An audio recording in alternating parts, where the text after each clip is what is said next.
Hello bachcho, let's see this question, and the question says the bioactive molecule cyclosporin A is used in the treatment of option A whooping cough, option B diphtheria, option C leprosy, option D organ transplant patient. और की concept यहाँ पर हमारा ये रहेगा कि microbes help करते हैं कई सारे केमिकल्स और बायोएक्टिव मॉलिक्यूल्स के सिंथेसिस यानी कि बनने में और प्रोडक्शन में, और ये होते हैं वो केमिकल्स जो हेल्प करते हैं ह्यूमंस को कई सारे लाइफ प्रोसेसेस में या फिर कई सारे डिजीजेस में। जैसे कि हम एग्जाम्पल ले सकते हैं साइक्लोस्पोरिन ए का। साइक्लोस्पोरिन ए एक बायोएक्टिव मॉलिक्यूल है जो कि जेनेटिक इंजीनियरिंग से एक्सट्रैक्ट किया जाता है और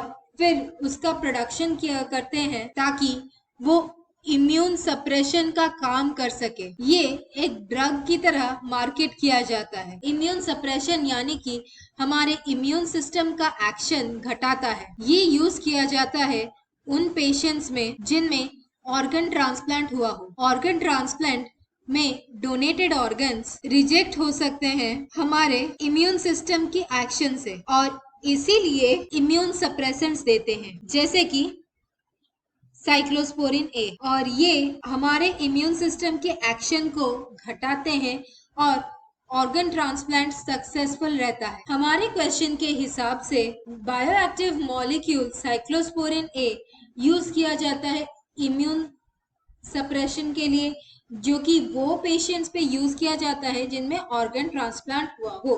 तो ये फिर यहाँ हमारा आंसर है option D organ transplant patients. Option A B C ये सारे डिजीजेस हैं जो कि माइक्रो ऑर्गेनिज्म से होते हैं और इनके लिए पर्टिकुलर ड्रग ट्रीटमेंट रहता है। इनमें इम्यून सप्रेसेंट्स यूज नहीं होते हैं, इसीलिए हमारा आंसर है option D organ transplant patients. I hope you understood the solution. Thank you and all the best.